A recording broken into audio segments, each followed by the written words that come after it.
నమస్తే. ఇన్నాళ్ళు నన్ను సపోర్ట్ చేస్తూ, ఎంకరేజ్ చేస్తూ మీ ప్రేమని నాకు అందిస్తున్న ప్రతి ఒక్కరికి కృతజ్ఞతలు.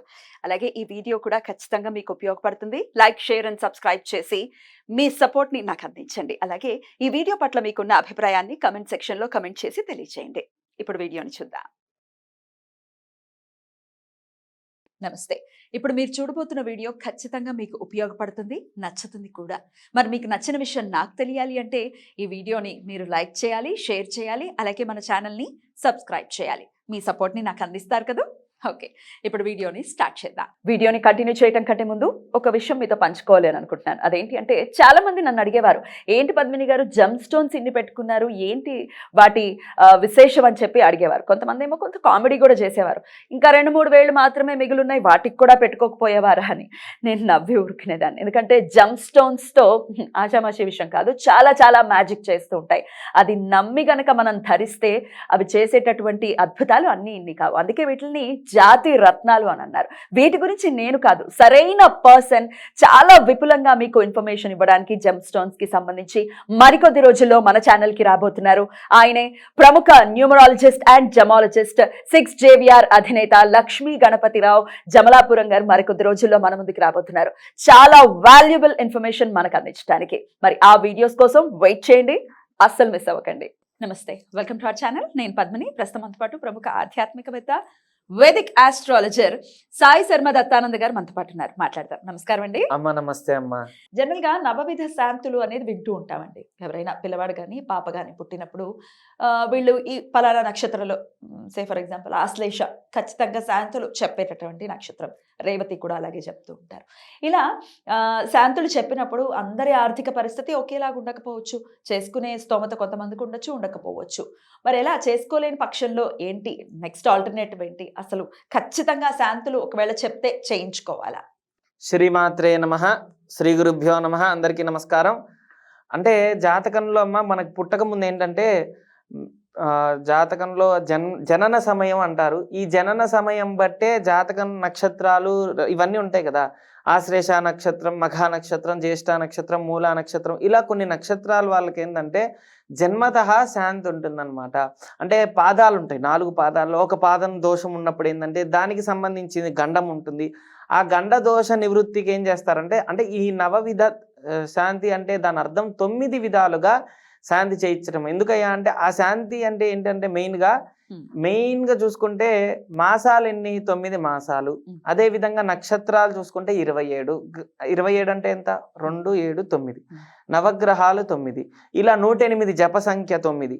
అంటే మనకి మెయిన్ గా 9 సంఖ్య అనేది వర్తిస్తుంది కాబట్టి 9 విధాలుగా మనం ఆరాధన చేస్తూ ఉన్నాం, అంటే అర్చన చేస్తున్నాం. దీన్ని శాంతి అంటారనమాట. కొంతమంది మెల్లో పేగేసుకొని పుడుతుంటారు కదా, మా చిన్నపిల్లలు పుట్టేటప్పుడు దానికి మేనమామ గండం ఇలాంటివి వస్తూ ఉంటాయి. ఇలాంటివన్నీ కూడా పుట్టినప్పుడు తండ్రి గండం అంటే పాదం చూసినప్పుడు, అంటే అందరికీ శాంతులు ఉంటాయంటే అందరికీ ఉండవు, అన్ని నక్షత్రాలకి ఉండవు. అయితే నక్షత్రం బట్టి ఎవరికైనా శాంతి ఉంది అంటే వాళ్ళు ఏం ప్రాసెస్ చేయాలి మెయిన్ గా అంటే, చాలా మంది మాకు అమ్మాయి పుట్టింది, మూలా నక్షత్రంలో పుట్టింది, ఏం ప్రాసెస్ చేయాలి, ఒక్క అభిషేకం చేసేసుకుంటే అయిపోతుందా అంటే దానికి తగ్గట్టుగా కొన్ని వివరణ ఉంటుంది, అది తెలియజేద్దాం. ఫస్ట్ మనకి మెయిన్ గా ఫస్ట్ ఏంటంటే ఎదురుగా చూడకూడదు. ఎందుకయ్యా అంటే పుట్టంగానే చూడకూడదు. ఎందుకంటే కొన్ని గండాలు, తండ్రికి గండం ఉంది అనుకోండి, అంటే పూర్వజన్మలో సంబంధించింది, వాళ్ళిద్దరికి ఏదో గండం ఉంటుంది. అలాంటి గండంలో పుట్టినప్పుడు దానికి తైలంతో ఏం చేస్తారంటే, తైలం ఉంటుంది కదా, ముఖావలోహనం అంటారు దాన్ని. అంటే తైల భాండం ఉంటుంది. ముందుగా గణపతి పూజ చేసేసుకున్న తర్వాత ఆ తైలం ఉంటుంది కాబట్టి, అంటే నూనె పోసి ఆ నూనె చుట్టూ కూడా అర్చన చేసి, ఆ నూనెలో రూపం ప్రతిరూపో బభూవ, నా రూపాన్నే చూస్తున్నాను, ఆ ప్రతిరూపం నాదే అయి ఉంటుంది, అందుకే చూస్తున్నాను అని చెప్పి నూనెలో చూపిస్తారు. అది 11వ రోజు చేస్తారమ్మా గణపతి పూజ. అన్ని రోజులు ఎవరైనా అవుతున్నారండి అమ్మ? అలా ఆగలేరు, బాధ కలుగుతుంది. ఇవన్నీ కూడా సెంటిమెంట్ ఉంటుందా అంటే ఈ కాలం చూస్తుంటే ఎందుకు, అప్పుడు చనిపోవచ్చు ఎంతో మంది మరణాలు, కానీ ఇవన్నీ గండాలు. పిల్ల పుట్టగానే చనిపోయాడండి, ఇవన్నీ ఎందుకు జరుగుతున్నాయంటే మనం కొన్ని ఇప్పుడు అది పెద్ద కార్యక్రమం ఏం కాదు. 11వ రోజు వరకు శుద్ధైన తర్వాత చేసుకుంటే చిన్న ప్రక్రియ. ఒక నూనె బాండం పెట్టి దానిలో చూడడం వల్ల ఏమన్నా అవుతుందా? మంచి జరుగుతుందనే కదా ప్రక్రియ చెప్పింది. కనుక ఇలాంటి చిన్న చిన్న రెమెడీస్ ద్వారానే జాగ్రత్త పడచ్చు. అంటే ఏదైనా పెద్ద గండం ఉంది, అగ్నిగండం, జలగండం, వాయుగండం, ఇలా గండాలు ఉంటాయి.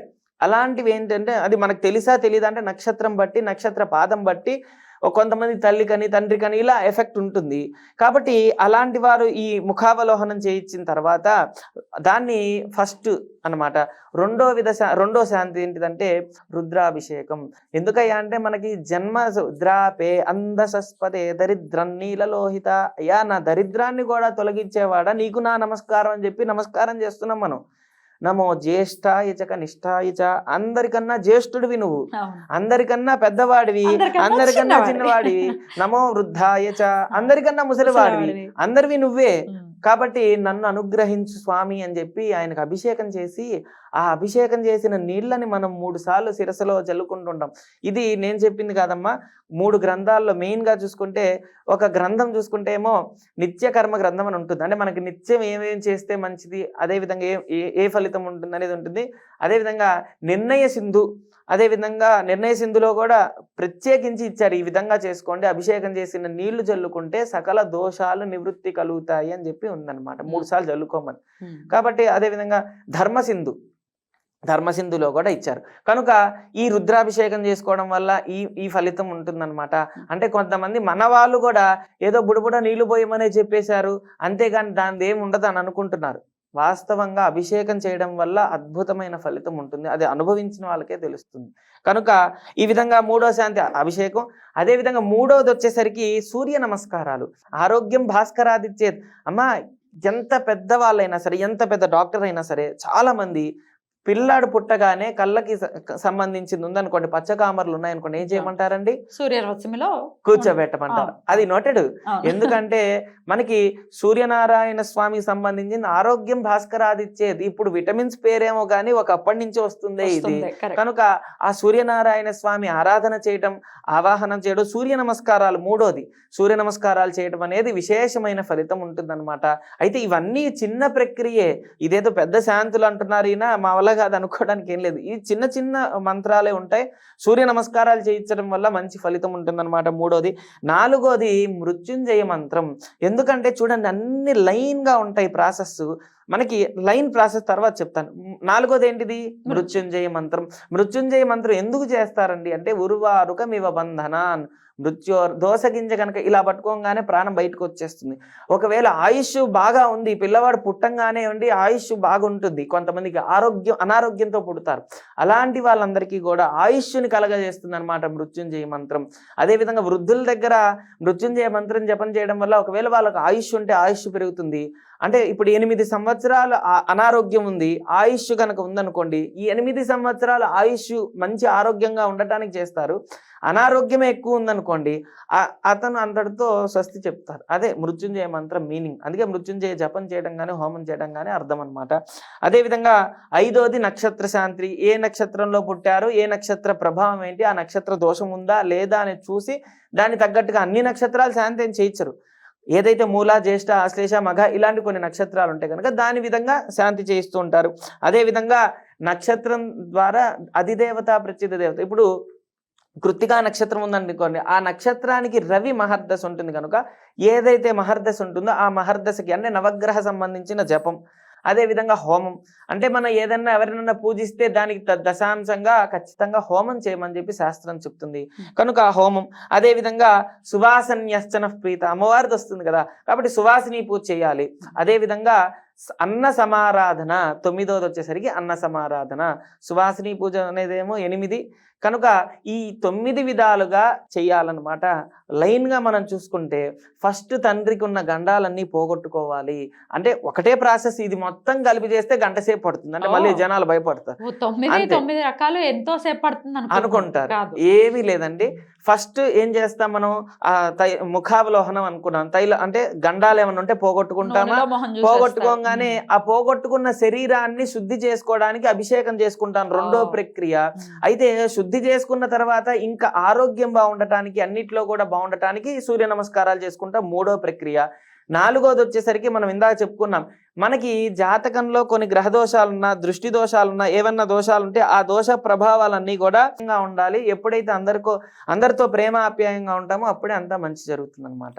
సో ఖచ్చితంగా ఒకవేళ చెప్తే గనక పురోహితులు గనక చెప్తే ఇది ఉంది నవవిధ శాంతులు చేయించుకోవాలి అన్నప్పుడు చేయించుకోవాలి. అంటే శాంతి అన్నప్పుడు గనక అందరికీ ఉండదు ఇది. ఎవరికైనా జాతకంలో ఎఫెక్ట్ గట్టిగా ఉంది, ప్రభావం ఉంది అనుకుంటే వాళ్ళు చేయించుకుంటే కనుక మంచి ఫలితం వస్తుంది అనమాట. రైట్ అండి, చాలా చక్కగా వివరించారు. థ్యాంక్ యూ సో మచ్ అండి. నమస్తే. ఓం శ్రీ దత్తాయ నమః, ఓం శ్రీ దత్తాత్రేయాయ నమః.